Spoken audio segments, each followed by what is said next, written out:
কাঠবিড়ালিটি কুকুরটির নাকটিকে নিয়ে খেলা করা শুরু করল। কুকুরটি নিজের নাকের বদলে বলকে নাকের উপরে নাক বানিয়ে হাঁটলো। যতক্ষণে সে বুঝতে পারলো তার নাকের বদলে বল এসছে, ততক্ষণ কাঠবিড়ালি তার নাকটিকে নিয়ে বড় হাতুড়ির বাড়ি মারল।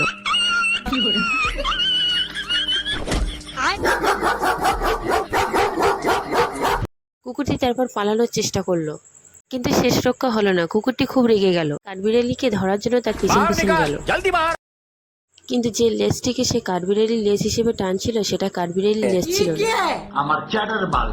তারপরে কাঠবিড়ালিটি দৌড়ে গিয়ে একটি ঘরে লুকিয়ে পড়লো এবং সেখানে ছদ্মবেশে ছিল।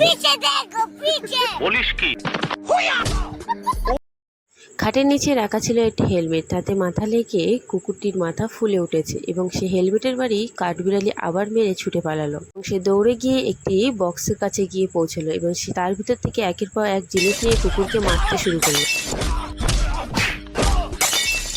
बेकार है भैया, मैं तो टूट गया। अरे बड़ा कमजोर लेग पीस है।